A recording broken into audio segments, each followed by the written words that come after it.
Universitas Diponegoro merupakan salah satu universitas negeri terbaik di Indonesia yang berlokasi di Kota Semarang, Provinsi Jawa Tengah. Undip setiap tahunnya menerjunkan mahasiswanya untuk dapat mengaplikasikan keilmuan yang telah didapatkan sehingga dapat mengabdikan dirinya ke lingkungan masyarakat dalam program kuliah kerja nyata atau KKN. Tema KKN kali ini yaitu pemberdayaan masyarakat menuju pasca pandemi COVID-19 berbasis SDGs.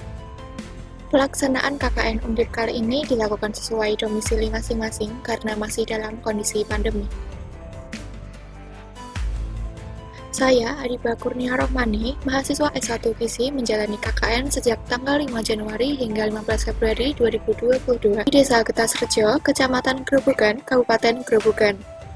Desa Getasrejo memiliki luas wilayah sekitar 415,54 km persegi. Desa Getasrejo sendiri terdiri dari 5 dusun dan memiliki batas-batas wilayah. Sebelah selatan berbatasan dengan Sungai Lusi, sebelah timur berbatasan dengan Desa Rejosari, sebelah utara berbatasan dengan Desa Ngabenrejo, dan sebelah barat berbatasan dengan Desa Menduran.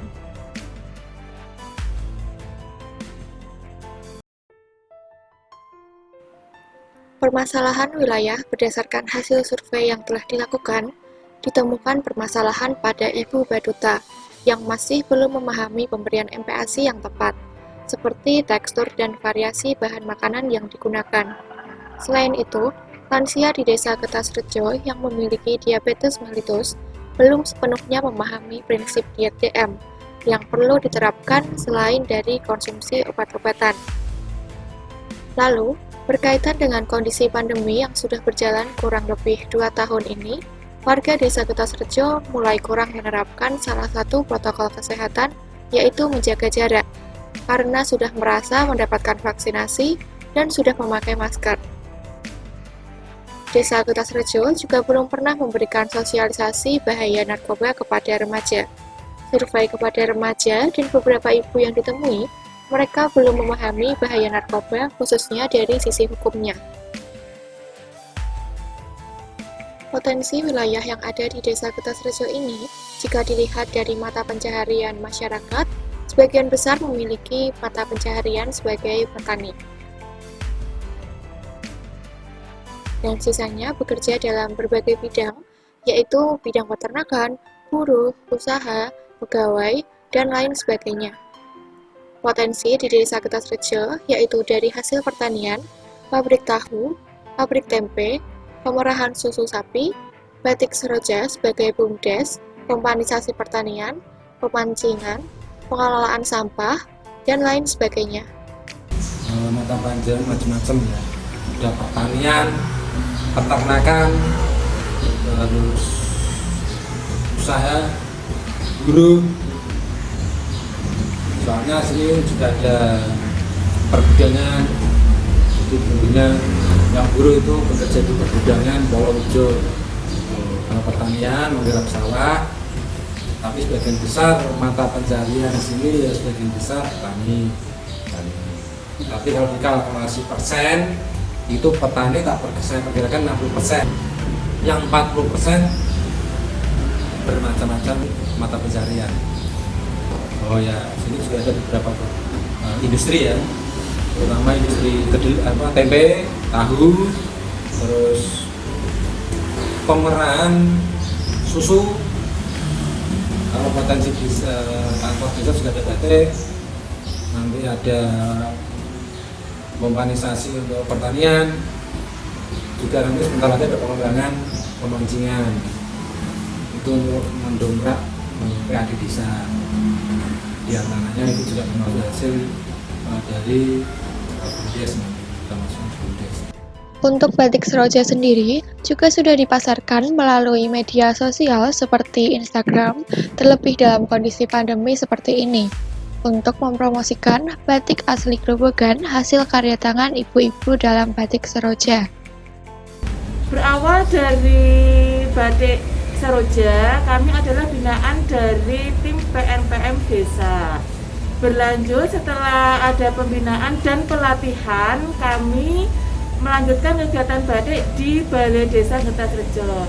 Untuk pengelolaan sampah juga sudah berkembang dan menjadi salah satu tujuan oleh desa-desa di luar Desa Getasrejo dalam melakukan kegiatan seperti studi banding pengelolaan sampah. Selain itu, potensi desa di bidang kesehatan yaitu adanya posyandu rutin setiap bulan dengan jumlah kader kurang lebih 41 orang yang dibagi dalam beberapa pos. Pelaksanaan program KKN oleh mahasiswa dilakukan sejak minggu ketiga. Program pertama yaitu Eling Adem Lansia atau Edukasi Konseling Gizi Atasi Diabetes Mellitus pada Lansia. Program Eling Adem Lansia ini berjalan dengan lancar. Program ini dilakukan saat adanya posyandu lansia dan juga mendatangi rumah lansia secara door-to-door. Eling Adem Lansia ini menggunakan media leaflet untuk membantu lansia atau pendamping dalam memahami materi yang disampaikan. Isi materi yang disampaikan diantaranya tujuan dan prinsip diet DM hingga bahan makanan yang dianjurkan dan tidak dianjurkan untuk penderita DM. Hasil yang dicapai yaitu lansia telah memahami prinsip diet DM yang perlu diterapkan. Selain itu, lansia juga menunjukkan komitmen untuk mengubah pola makan sesuai dengan yang dianjurkan. Program kedua yang dijalankan yaitu Simpati Kita atau Edukasi MPASI Optimalkan Gizi Baduta. Program Simpati Kita ini berjalan bersamaan dengan adanya kegiatan posyandu. Program Simpati Kita bertujuan untuk meningkatkan pemahaman ibu baduta untuk memberikan MPASI yang tepat guna mendukung pertumbuhan dan perkembangan sang buah hati. Materi yang ditekankan dalam program ini yaitu MPASI 4 bintang dan pemberian tekstur sesuai usia sang anak. Hasil yang dicapai yaitu ibu baduta memahami pemberian MPASI yang tepat dengan menjawab pertanyaan sesuai materi yang telah diberikan melalui WhatsApp chat. Usai mendapatkan edukasi dari mahasiswa KKN, Ibu Baduta mulai mengubah pemberian MPASI menjadi lebih tepat sesuai materi yang telah diberikan. Program Simpati Kita ini menggunakan bantuan media booklet untuk memudahkan Ibu Baduta dalam memahami materi yang telah diberikan. Program ketiga yang dijalankan yaitu berkaitan dengan COVID-19 adalah program sosialisasi penguatan kembali menjaga jarak selama pandemi.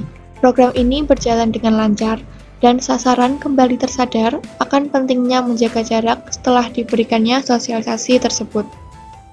Sasaran merespon dengan baik, di mana dapat menyebutkan kembali isi materi yang telah disampaikan dan langsung menerapkan menjaga jarak setelah diberikannya sosialisasi ini. Beberapa hari setelah program tersebut dijalankan, saya kembali melakukan pengamatan kepada sasaran yang telah diberikan sosialisasi sebagai proses evaluasi.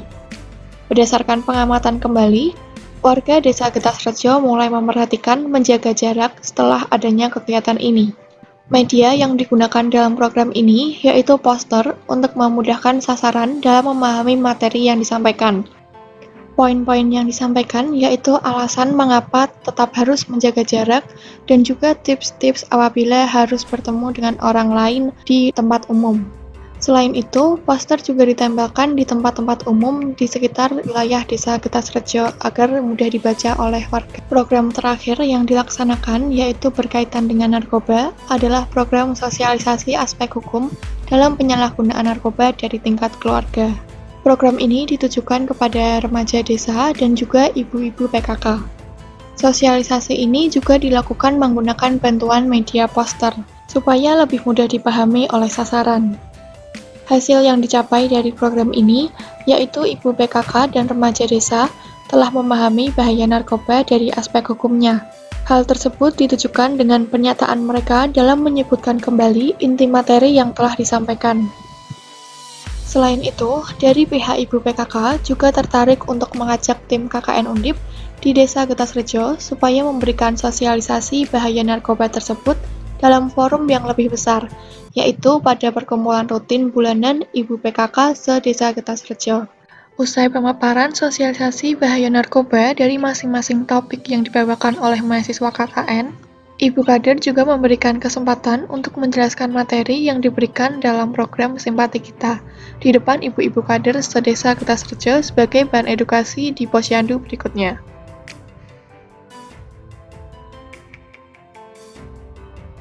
Ya, kita terbuka semua, baik universitas swasta maupun negeri, untuk mengikuti atau melaksanakan kegiatan KKN di Desa Ngertasrejo. Sangat terbuka supaya panjenengan sebagai mahasiswa bisa mencurahkan ilmunya atau menularkan ilmunya ya, baik ke desa maupun ke warga maupun ke kader-kader yang lain.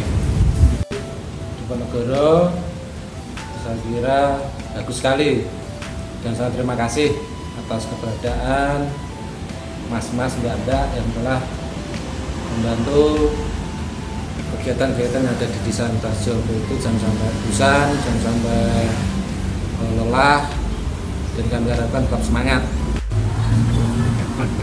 Assalamualaikum warahmatullahi wabarakatuh. Selamat pagi buat rekan-rekan atau anak-anakku KKN dari Undip yang diselenggarakan di Desa Ngertasrejo. Semoga isi atau dari KKN panjenengan sedaya bisa bermanfaat untuk di lingkungan masyarakat Desa Ngertasrejo.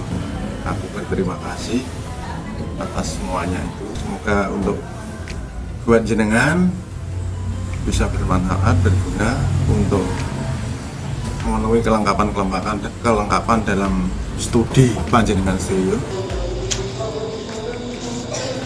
Terima kasih adik-adik KKN yang dimuliakan Allah, pada hari ini kesempatan bermujahadah bertatap muka dengan saya yang diberikan kepada saya berterima kasih sebesar-besarnya atas berpartisipasi adik-adik KKN dari Undip Semarang. Sekian, terima kasih.